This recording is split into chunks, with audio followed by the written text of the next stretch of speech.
preamble to how I got into education and actually the background to why I do all this. I was brought up in a vicarage in Yorkshire, and it was quite a big church with a big youth group. And at the age of 13, being Church of England, I went to confirmation classes, and I became an atheist, largely because I had friends from the youth group who were doing all the sorts of things that 14-year-old, 13-year-old boys like to do, and yet the youth group leaders were telling us we ought not to be doing. And I saw them doing that, and I suddenly thought, I think you're hypocrites. And I didn't want to be a hypocrite. So I had a choice. So I decided I'd ditch God, and then I could do what I wanted to do. I was singularly unsuccessful as being as rebellious as I actually wanted to be, but I did get into the Navy. So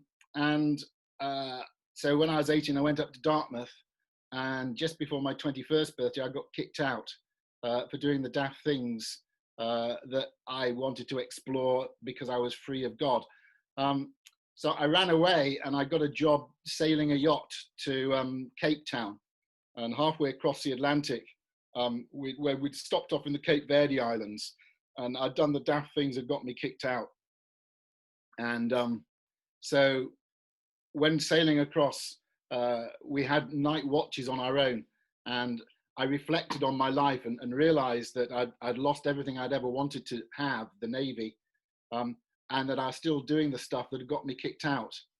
And as I thought about it, the only people who I could say were deep down happy, really deep down happy, were people at my dad's church. And I met lots of sort of happy people in the Navy, but they didn't have that deep rootedness that I wanted. So I said to God in the middle of the night, I said, God, I'm going to give you a go. I'm going to behave as I'm a Christian, and I'll do that for the next 6 months. And for that time, you've got to show me that you are relevant to absolutely everything in life, because I didn't want to be a Sunday Christian. So everything in my life, I've had to, for my own sake, apply my Christian faith to it. It has to be something that is relevant to everything I do. So I ended up getting ordained. I thought I was going to be a vicar like my dad, and ended up in schools teaching. And as a school chaplain, I suddenly had to think, what am I a school chaplain for? What is this whole process that I'm now a part of? And how does my faith inform it? And over the 20 years, just before I finished teaching in 2010, I wrote a piece just simply for my own benefit. And so what you're going to get now is largely based on what I wrote in order to understand why I was involved in education and what I thought education was meant to be doing and where I thought perhaps education might be missing the mark. Okay, this is entitled That It May Go Well With You. When I started teaching at a school that took in 13-year-olds. And this is a random selection of 13-year-olds. This is what they looked like when they arrived. Sweet, cherubic little children. This is what they looked like when they left. And I was very aware that I was involved in a very key aspect of their growing up, their maturation process, that I was taking them on board. Some of them were even prepubescent. And when they were leaving, they were young adults. And what was the school's role in this? And because this was a boarding school, we actually had a very big role in the whole education process, because not only did they come to learn about maths and trigonometry and stuff, but they were also living with us as well. So that was a major input that we had. And as I thought about it, a verse in Proverbs became very important to me. Go to the ant, you sluggard, consider its ways and be wise. And what you see in that picture are some Amazonian leafcutter ants. And if you don't know about leafcutter ants, basically they live in communities, and the little ants, when they're first born, hatched, should I say, go out and look for appropriate leaves. They come back and tell the colony, and then bigger ants go out and they cut the leaves, and even bigger ants then carry them back to the nest. And the really, really big ants that are now a bit old and getting weary mulch the leaves down, because the ants don't eat the leaves, they eat a fungus that grows on the mulch of the leaves. And then every so often they breed some really tough ones, and they're the soldier ants that protect the community from would-be predators. So you have a very complex agrarian community of ants where they're growing their own food and eating it. And every single ant knows its own part to play. And they play that part because if they didn't play that part, the community would fail. And it struck me that human communities are the same. And in fact, I think this COVID virus is demonstrating just how much we actually do depend on each other. Yeah, if you've ever traveled into London by train, you consider how many millions of people live there. Just think how much food has to go in every day to go into those shops to sell to all those people. It's a massive undertaking, really complicated. So we really have to be able to live together as communities. Otherwise, we're not going to be able to achieve things. So here's the beginnings of life. And my question is, here's a nice picture, what happens next? And what could well happen is the little boy on the right is going to knock the bricks over, and the little girl in the middle is going to burst into tears, and the little girl on the left is going to stand up and whack him in the face with one of the bricks because she's really angry. And then the mums are going to have to step in because society is beginning to fall apart for these little 2-3-year-olds. We're hoping that by the time they get to be young adults, they'll have developed different ways of sorting out their differences and getting on. And it's a really important process. And at the heart of the process, from my Christian understanding, is the only commandment with a promise attached to it. Honor your father and mother. Why? That it may go well with you in the land the Lord your God is giving you. The community has a responsibility, and that is to pass on its values to its newest members. And if it fails to do that, the community will begin to fracture. There has to be this coherence, there has to be this process by which those values and standards, understanding of how life is, they have to be passed down. I mentioned him yesterday, Jonathan Sacks. One thought for the day, I wrote it down, I thought it was so profound. To defend a nation, you need an army, but to defend a civilization, you need education. So in a sense, that's the big picture of why I was involved in what I was doing. But then what is education? What do we seek to achieve in education? And are we getting it right? So here's Chloe Henderson, a fictitious young girl. I'm sorry, but these are going to be English academic qualifications. So if you don't understand them, please see that A's and A stars are the same right across the board. She's got 11 GCSEs, mostly A star. She got 3 A2s, 2 A stars, and A grade. While she was at school, she got grade 8 clarinet. She played first 11 hockey. She was a senior prefect in her final year. And she went up to St Andrews. There's the Scottish angle for you. She went up to St Andrews. She read geography and got a 2-1 and is very happy. And we asked the question, therefore, is she well educated? If this is where she's going to operate, yeah, she's really, really well educated. But if you put her there, she's really badly educated. She ain't going to get on there terribly well. In fact, in that sort of situation, these are the people we're going to have to look to, because these are the highly educated individuals for life in the Borneo rainforest. So what is a good education? And even when we come to British education, I was chaplain of a boarding school called Stowe, and we called our old boys and old girls old stoics, which I always thought was quite funny because our children very often were as unstoical as you can possibly imagine. But anyway, they were called old stoics. And I used to set them this quiz, name the old stoic.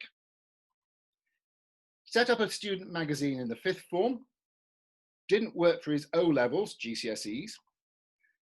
The school told him he could choose between his magazine and his schoolwork. He couldn't do both. Unbelievably, he decided to leave Stowe at 16 without a single qualification. Anyone know who it is?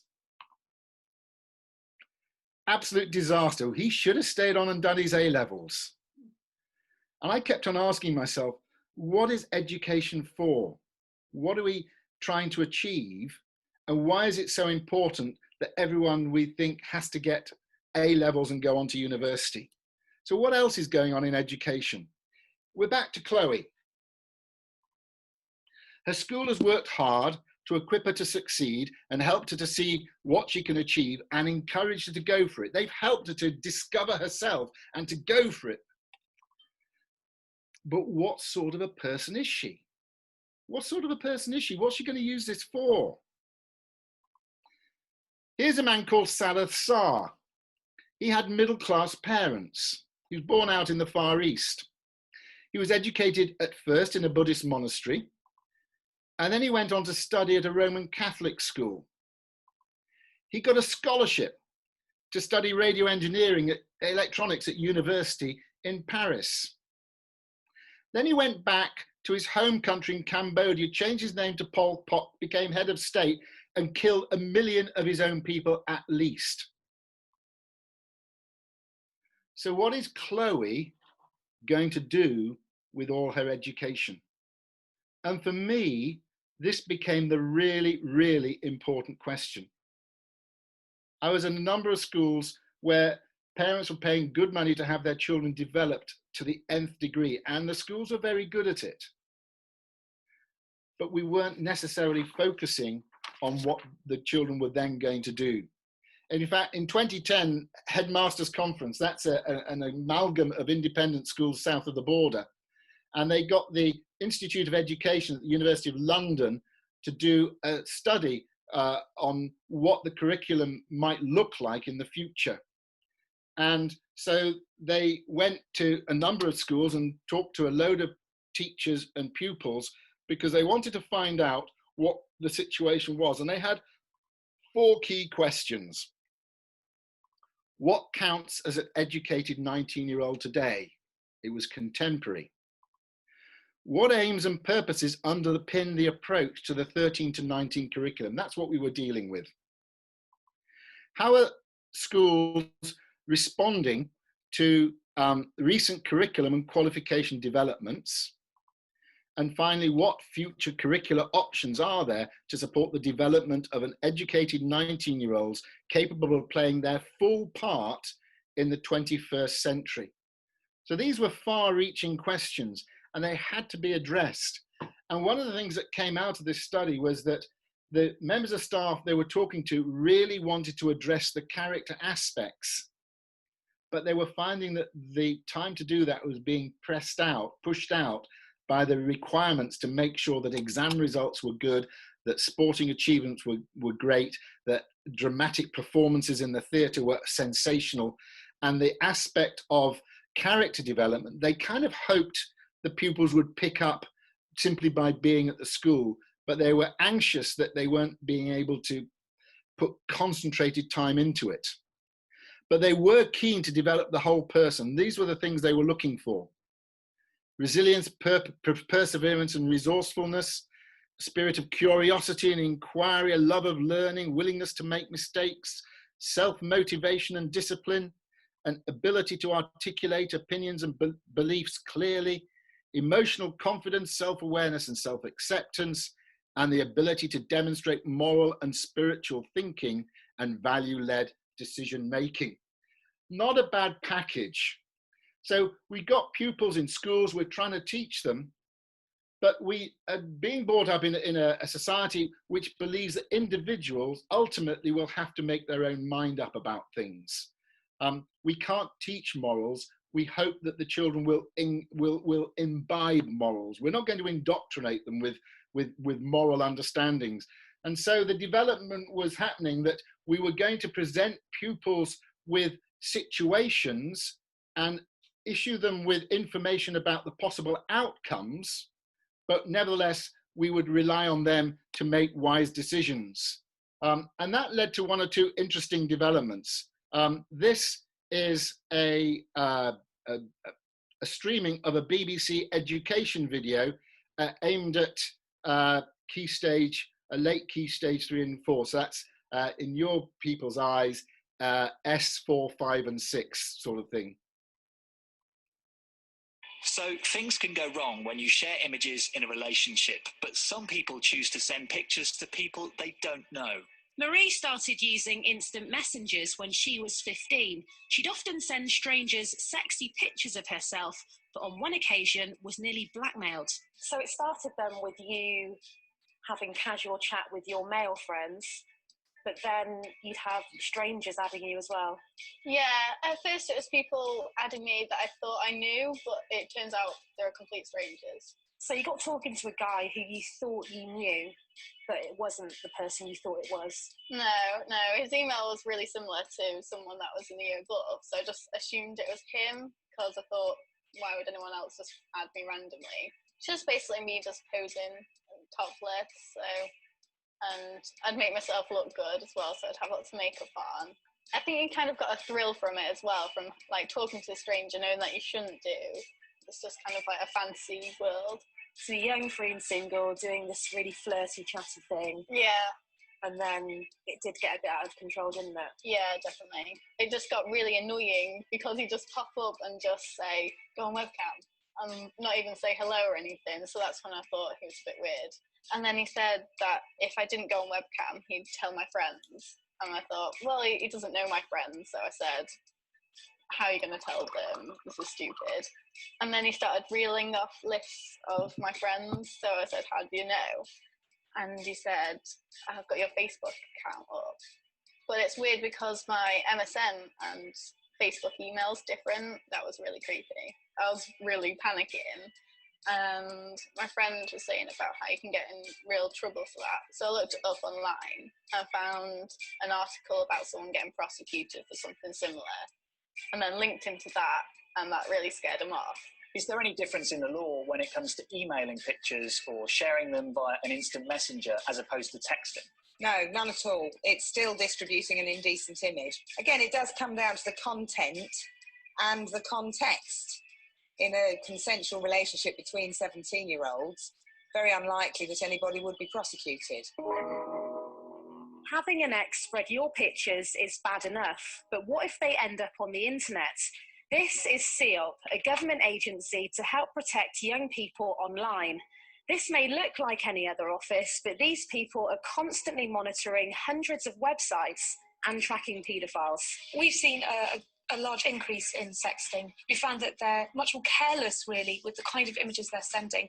And the end result of that is that there is an increase in bullying and also an increase, unfortunately, in these images being taken in the wrong hands. So when you say the wrong hands, you mean that some of these images could go into the hands of paedophiles? We know that for people who have a sexual interest in children, the access to these images has become much more easy. So they are able to find these images on social networking sites. They're able to blackmail young people into producing more of these images and even to go and meet with them in the real world.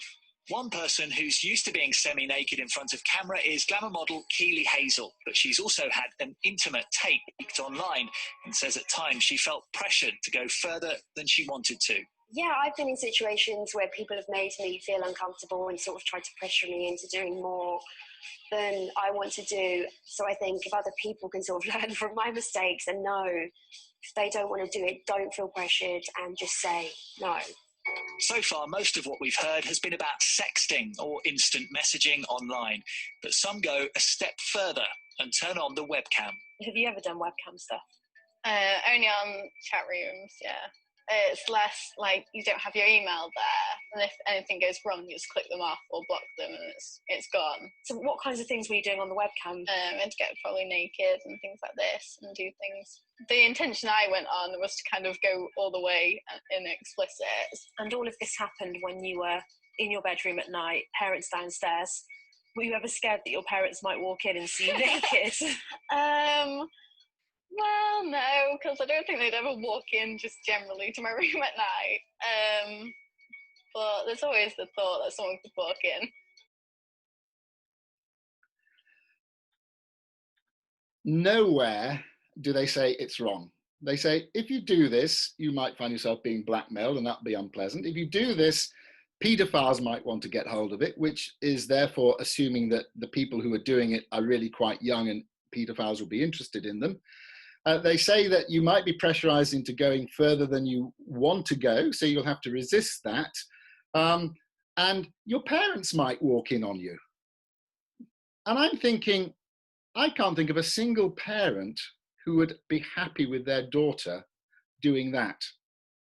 And every single parent hopefully would want the school to say, don't do it. But the attitude is, we won't say don't do it, we'll just tell you what might happen, but we're actually being introduced to a girl who seems to enjoy doing it. And I find this sort of thing really quite disturbing, because what is the parent's input into the establishment of values for our children? I don't know if you picked this up. Archbishop Sentamu Academy in Hull very embarrassingly got told off because they were sending 11 to 14-year-olds home with homework where they had to define pornography, hard pornography, softcore pornography, transsexual pornography, as well as female genital mutilation, wet dreams, trafficking, male circumcision, breast ironing, which I haven't a clue what that is, and more. And they complained, and the school did apologise, and they said, well, maybe for some of it, it might not be appropriate. And the Daily Mirror reported that in Warwickshire, there's the Education Authority was using All About Me, a sex education programme with its primary school children that was introducing them to self-stimulation. Lots of people like to tickle and stroke themselves. It might feel nice, including touching their private parts. And again, parents felt that in a relationship teaching program, teaching 6-year-olds about masturbation maybe was a bit off, and that now has been withdrawn. So there is this pressure within schools from a certain group to teach certain aspects to do with sex and relationships. And they're aspects that an awful lot of parents are not happy with. And sometimes that actually breaks out into outright dissent, as we've seen in Birmingham, with some of the Islamic communities saying, we don't want our children going into these lessons. And yet the government is increasingly trying to make these lessons absolutely compulsory so that parents don't have the right to withdraw their children from them. So who's responsible for the values of our children? Is it the state, or is it you and me? And if they say, well, it's the state providing the education, they decide, well, actually the state is my money and your money. So we should have an input into it. So the question is, whose values? There's a professor called Trevor Cooling, who I know a little bit. And I was studying under him when I was studying education as an issue in itself. And he wrote a book, Doing God in Education. And in it, he was pointing out that the secular authorities are claiming that their non-religious approach is somehow neutral. The secularists who are giving up none of their beliefs or values in the education process are wanting to have an education process that reflects what they think, but doesn't exclude God, but God becomes a sort of bolt-on extra. God is not necessary, but if you want God, you can have him, but you don't need him. Whereas as a Christian, if you take God out of my worldview, it collapses altogether. But nevertheless, education has to be conducted in a godless context. So for instance, science, classic example, you can't have God in a science laboratory. Every single 15-year-old, not every single, but pretty much every 15-year-old I taught, by the time they were 15, thought you couldn't be a Christian and a scientist at the same time, because science clearly had no space for God there. And in fact, science was saying things that the Bible didn't say, and therefore that was the situation. And in fact, I was challenged once, hey, Rev Jake, could we have a debate between a Christian and a scientist? So I discovered a guy called Simon Conway Morris, who's a professor of evolutionary paleobiology at Cambridge University. So he's quite a boffin, and he's done a lot of work on the Burgess Shale and a lot of work on the Cambrian explosion. Cambrian explosion is where over a very short period of time, there's an explosion of different fossil types. And what he does is he looks at the fossils and he looks at their biology, and he tries to work out how they evolve. He happens to be a Christian. So when I invited him to come to speak, our head of science was a humanist and didn't like the idea of a Christian coming to talk about evolution. But because he was a professor of evolutionary paleobiology at Cambridge University, he really had no choice but to make it a compulsory lecture for all biologists at the school, which was fab. And so these youngsters heard a very persuasive account of evolution that included the word God. In fact, it included the word God quite a few times, because Simon Conway Morris, looking at the evidence, says that evolution is not the product of random mutations, but it's very purposeful. It's moving in a set direction towards complexity. And he would show us a picture of a saber-toothed tiger in South America and a saber-toothed tiger in Europe. And they're almost identical, except that one's a marsupial and one's a mammal. And he says here's two different branches of evolution, and they come up with exactly the same nigh-on solution to issues. And so he's convinced as a Christian that what you see in evolution is the hand of a creator moving through it. So while schools might talk about his work on the Cambrian explosion, they won't allow anyone to discuss the fact that he was a Christian and thought God had a part in science, in the evolutionary process that was creation that we know today. So leave God out. So when the child asks why, how did this happen, they can only ever be given God-free answers. Or what about modern languages? You think, what? Well, yes, this is a picture. Trevor Coolin in his book gives an account of a Chinese trip. Basically, a group of American students go over to China because they're learning not Cantonese. And they're there with their teachers, and they're in a town, and they're in their bus, and this hay lorry drives past the bus, and it drives too close and smashes all the windows in the bus because they're not toughened glass, and a couple of the kids get cut. And so the Chinese authority drag the driver out, and they drag him in front of these two teachers, and he's on his knees appealing for forgiveness in Chinese. And these two teachers who teach Chinese and are with these Chinese students suddenly realize they don't have the language for reconciliation. If they want to buy something, they know, and if they want to find a hotel, they know, and if they want to talk to their mother, they know, but they've not learnt the vocabulary of reconciliation. History is another area. Jacques Derrida on the left is a French historian, and he interestingly pointed out that actually, if you read written accounts, they're kind of useless. Because all we have are the words. We don't know what's behind the words. We don't know what was going through the head of the person who wrote them. So how can you possibly rely on history?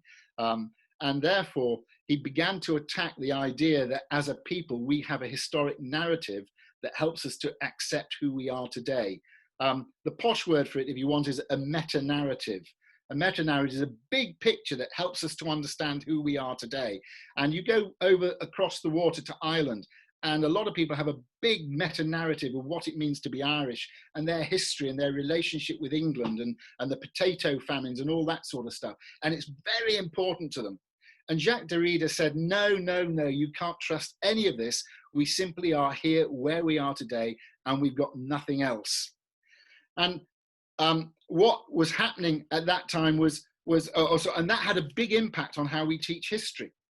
Because if you go into our schools today, we teach history in very small chunks.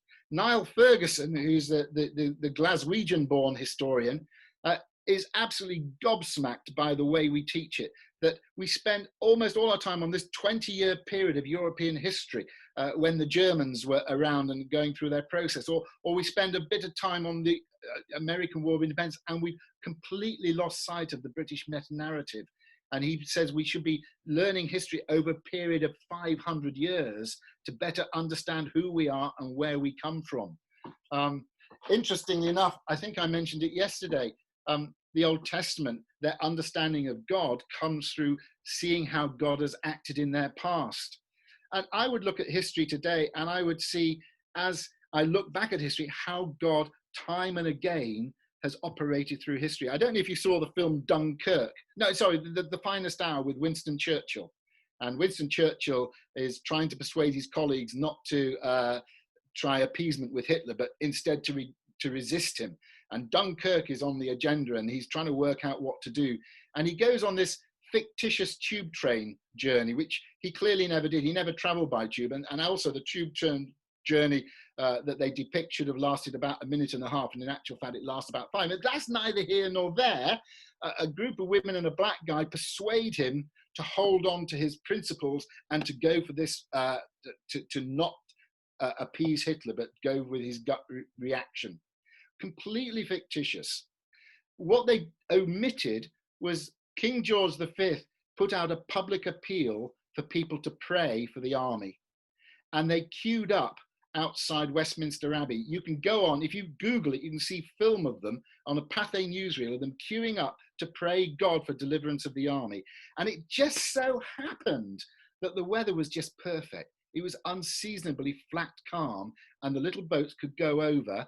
And it just so happened that as the troops were gathering there was heavy clouds, so the German planes were inhibited in what they could do. Those sorts of coincidences, well, we just have to say they're coincidences. But people who look back over history time and again see that at the end of the day, evil always is overcome by an organization that is better at that time. Evil never ultimately prevails. And whether you think God's a part of that or not, it's a weird coincidence. And as a historian, as a Christian, I would like to be able to argue that. I'd like to be able to put my oar in on that one. But woe betide you if you said that in a history essay. Good gracious me. At university, we also have issues because so keen are we to make sure that only certain ideas are promoted, that free speech at university is now being restricted quite severely. And the Joseph Rowntree Foundation has funded Spiked Online, I mentioned them yesterday, to do free speech university rankings. And you'll see the 3 categories you've got there. And those are the 2018 figures of 114 different universities. And the 2 worst offenders are Edinburgh University and Oxford University. They're the 2 that are most censorious of who comes to speak at the universities.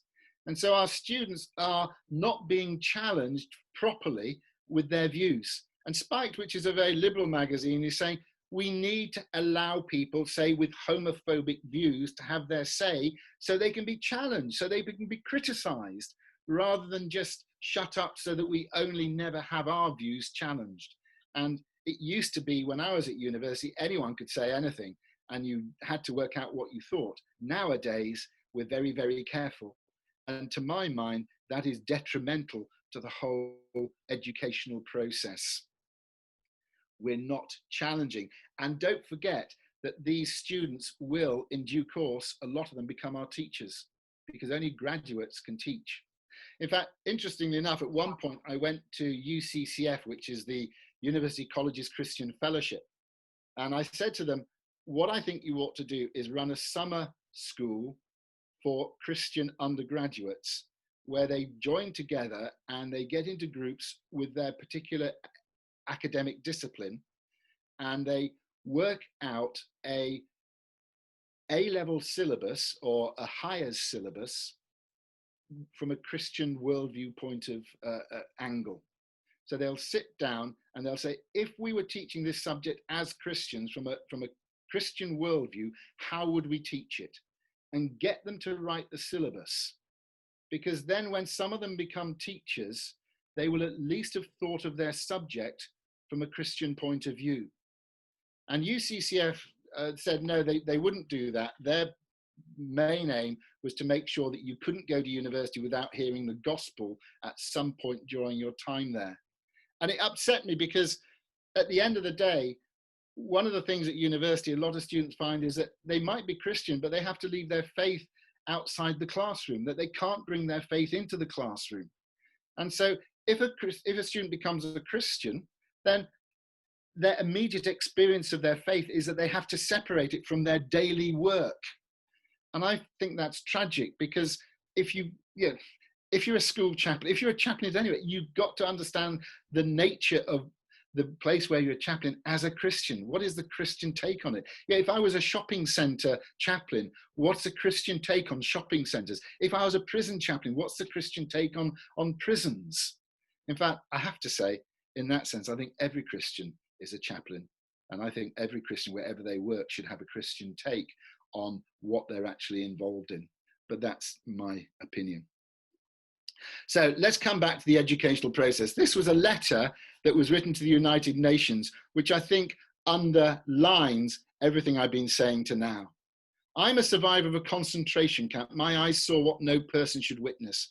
Gas chambers built by learned engineers, children poisoned by educated physicians, infants killed by trained nurses, women and babies shot by high school and college graduates.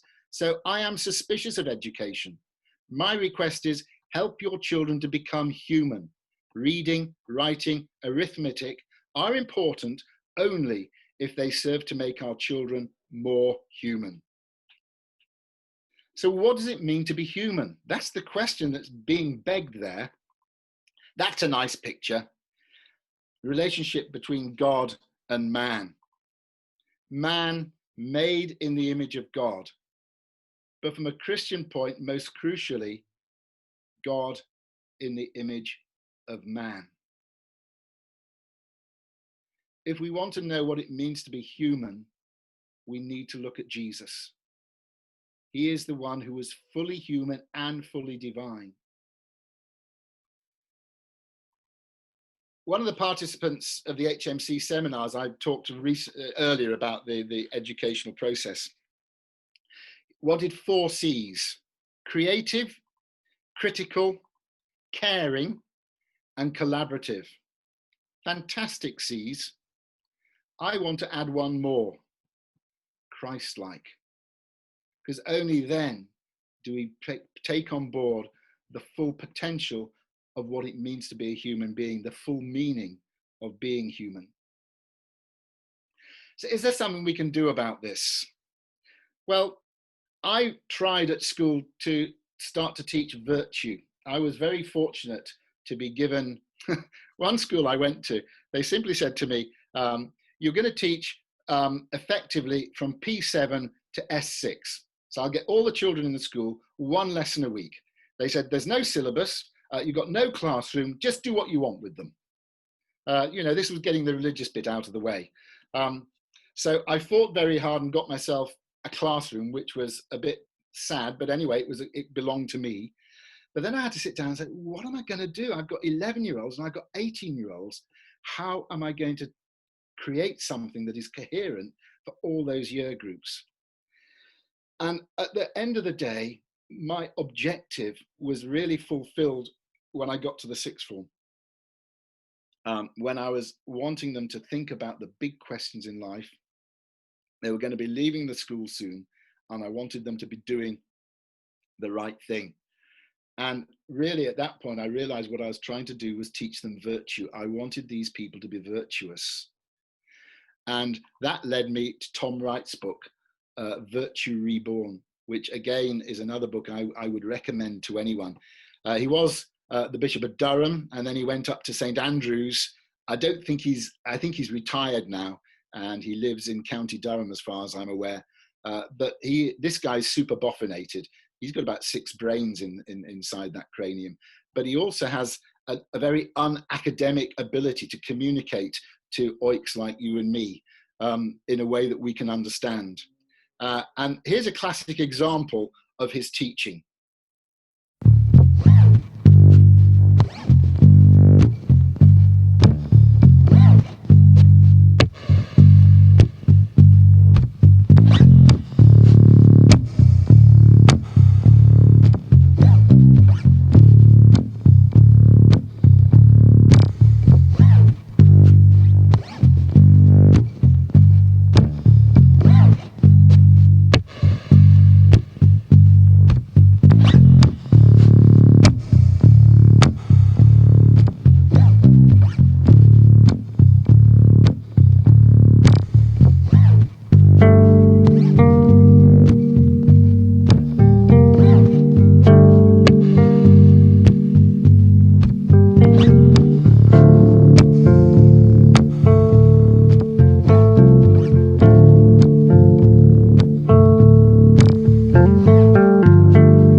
was Chesley Sullenberger III, if you didn't realise. And I actually wanted to have, rather than Tom Hanks's film, that was the original, that's genuine film of what Chesley Sullenberger achieved.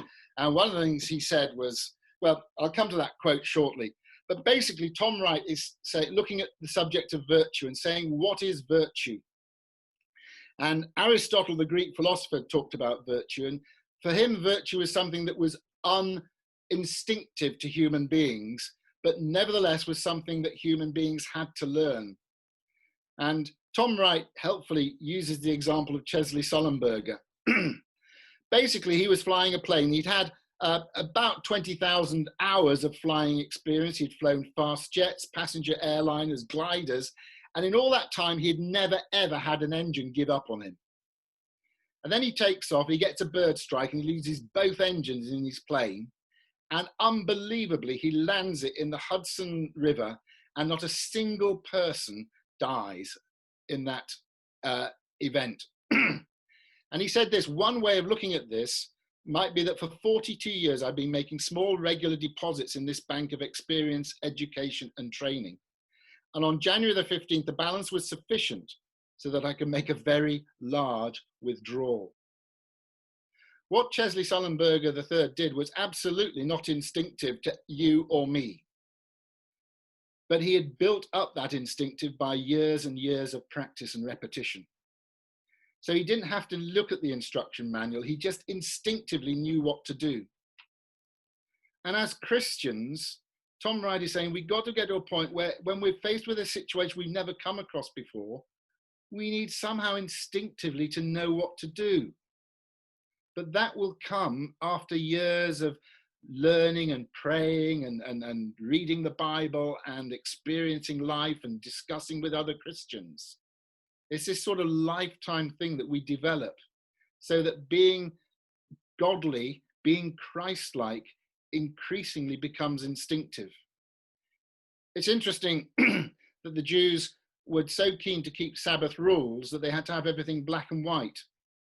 And they had over 600 rules about the Sabbath, what you could and couldn't do. Because in a sense, they didn't trust instinct, just simply to know what it meant to rest on the Sabbath. And so when Jesus did things that they felt contravened their Sabbath regulations, they complained. Virtue is something that happens over time. It's something that's not instinctive. If you've been parents of children, you will understand it's not instinctive. You never have to teach your children to be selfish. You never have to teach your children to hit people. You never have to teach your children to shout at you. It's these things that we teach them that they will learn ultimately. And it's an instinct that we need somehow to begin to help them to develop for themselves. And that is what I think ultimately we have to do educationally. And that if we're not careful, we lose sight of what things are about. Because at the end of the day, Christ-like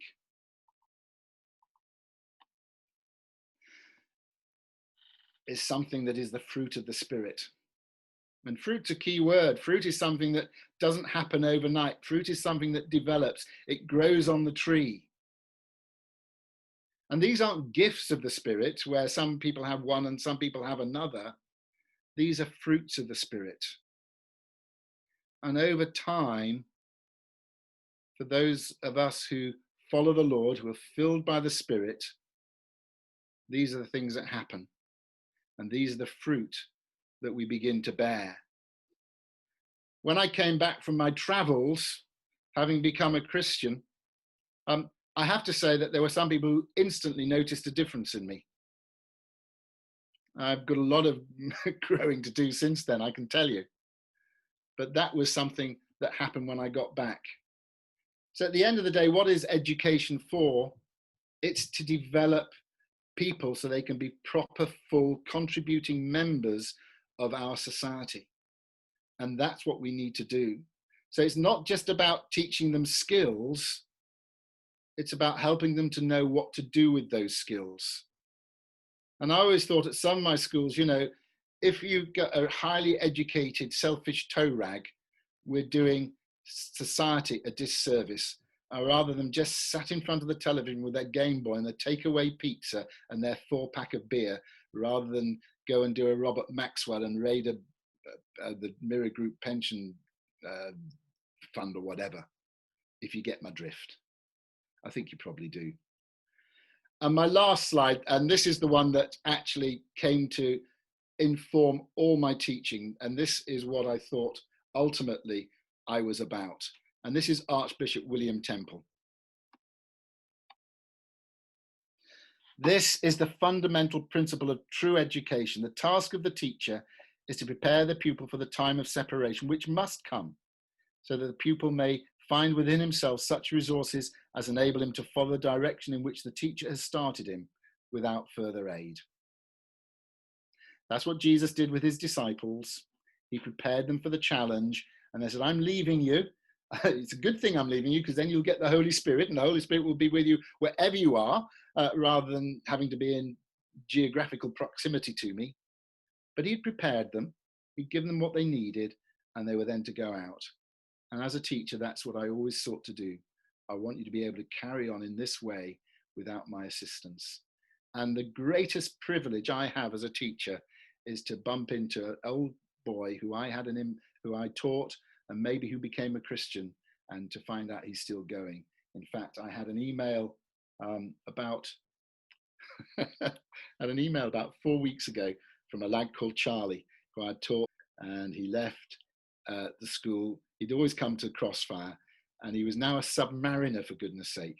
And he'd started a Bible study group on his submarine, and he had a few of the other sailors coming, and he had some questions they were asking, and might I be able to help him with some of the answers? And I tell you, that email is one of the most precious emails I've had for ages, because someone I have pointed in a direction is continuing without further assistance. Well, he's asked for some answers, but you know what I'm saying, he's going for it, and that is brilliant. So that's my view on education. Feel free to disagree, feel free to ask any questions you want, but that's where I've got to since starting teaching in 1992.